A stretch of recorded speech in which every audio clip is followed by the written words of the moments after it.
Hello everybody, Ross Madden here. Welcome to the Truth or Think Tank show. Hope you're having a good day. Today we are talking about the impending currency war. It's kind of ongoing, and it's just probably this is going to be a big intelligence report that's probably going to tie together a bunch of news stories that have been going on. You've seen the currencies just absolutely get slaughtered around the world. We've got the Turkish lira, which is down like 40%, 50% this year. We've got Argentina's currency that's been crushed. We all know about Venezuela's hyperinflation. The Iranian rial has been destroyed recently. It's down big, maybe 30%. So there's been a lot of currencies in the foreign markets that have just gotten crushed recently, and all of this is going to explain why. There is a major currency war going on right now, and it is between the OPEC nations and the BRICS nations. Now, OPEC is basically a massive oil monopoly. It stands for the Organization of Petroleum Exporting Countries, and basically OPEC has created the dollar as the world reserve currency, where it wasn't before. Now OPEC basically made all nations around the world, if you want to import oil, you've got to buy it with dollars, giving the dollar a whole lot of power. And basically you can walk around, you can go to any country around the world. If you go to like Italy or wherever, you go to China and you've got dollars, guess what? The dollars work. People will accept them. In fact, in a lot of countries, people want dollars more than they want their own currency, because dollars are more stable than their own currency. So the oil trade has created a currency monopoly in the dollar. All of this is to control currency. When you control currency, when you can print currency, when you can fabricate dollars like banks can in the US, just create credit out of thin air, you basically control people, because people go to work for this. People work their whole lives for money. And when you can just make it out of thin air and the entire world is working for your money, you control the entire world with a single currency. That's the US dollar. And that is, people say the world reserve currency, the one world currency, it's already here. It's called the USD. So, welcome to the New World Order. Now is the moment where the New World Order loses their control, because the BRICS nations have finally put together a coalition of countries that can not only support, global trade as far as oil goes, but now with China, with South Africa, with other nations, they're able to support it with as far as rare earth minerals, as far as manufactured goods, as far as food production because of Russia. I mean, they've got all sorts of, they're pretty set up. The BRICS nations are now a competing group of countries to OPEC, which do not align well with OPEC. And the BRICS nations are B, Brazil, R, Russia, I, that's Iran, C is China, T, Turkey, and S, South Africa. And if you notice, all of those countries are strangely having a whole lot of problems these days. Why do you think that is? It couldn't have anything to do with the fact that the CIA is basically in a currency war with these countries. And I just want to let it be known that the CIA has been known to counterfeit currencies and dump them on markets in order to destroy the foreign market. And I believe that that is occurring. I believe that there's a ton of currency that has been stationed away in order to dump on different markets at different times. Another reason why the US has this hegemony as far as financials go is because we control the SWIFT system, which is an international monetary settlement system. Basically, if you want to make international trades, you have to use the SWIFT system.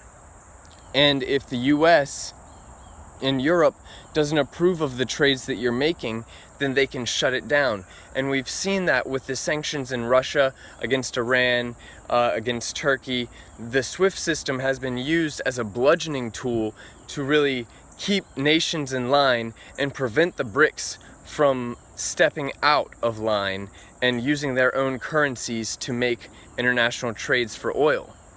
So the SWIFT system is now, they've created an alternative to it. China has. China and Russia and those BRIC nations will start trading very soon in a currency that is not dollars. And it's likely to be yuan, Chinese yuan, but I think they're going to have to back it somehow in order to give their fiat any sort of semblance of strength.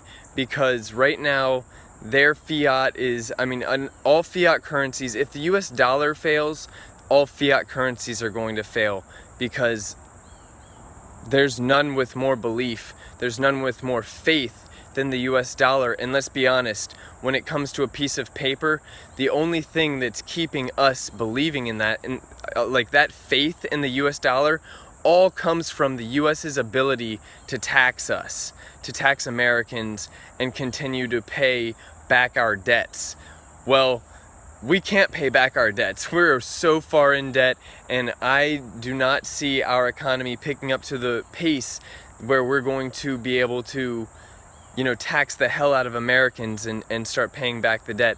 So the dollar is not going to be strong for that long. All of the things that make the dollar believable, not really there anymore. So if there is any sort of tax protest, that would be the end of the dollar. The US dollar would just be, and not just the end of the dollar, that would also be the end of the government, obviously. If we tax protest, they're not going to be able to fund, which means they won't be able to borrow, which means they won't be able to pay any of their employees, and the government would just shut down. That would be fantastic. So the US is going to try to avoid that at all costs. The US does not want the US dollar to hyperinflate. That would be the worst case scenario. The US dollar is the crown jewel, the one world currency of the new world order. And they do not want competition for their dollar. They do not want to see gold come up in value. They do not want to see Bitcoin come back up in value. They do not want to see any of the BRICS nations' currencies go up in value. And we've seen what happens when a nation's currency hyperinflates, like what's going on in Venezuela. People buy food, so they stock up on stuff, but as far as currencies go, they're diving into dollars, and they're diving into gold, and they're diving into Bitcoin, because those are the things that are tradable. Those are the things that still are believable in Venezuela. And so as we see these currencies fail around the world, we're going to see nations dive in, people from foreign countries, these emerging markets, dive into dollars as they believe in dollars at first. But eventually, you're going to have allegiance to your own nation, and eventually the dollar will lose its strength. In order to establish control over the world trade, the US has also stifled Chinese and Russian trade. So China used to be famous for what they had known as the Silk Road, which was a massive trading route which allowed goods to quickly travel from China to the Middle East, through the Middle East and up to Europe and the Mediterranean. This is an extremely valuable trading route, and when China establishes it, they're going to be rich. The US, however, has actively prevented this from occurring. We have established blockades in the South China Sea, for instance. We're looking to stop trade routes going through India. We are looking, we just had meetings with India and Pakistan this week, which I think suggest that Mike Pompeo was negotiating to close off those Chinese trade routes. We really want control of the Chinese trading ability. And the Chinese are really trying to set up, they're spending tons of money in Africa and in the Middle East. They're getting involved in the Syria conflict.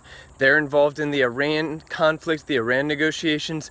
Why is this? This is all because they're trying to establish the One Belt, One Road initiative.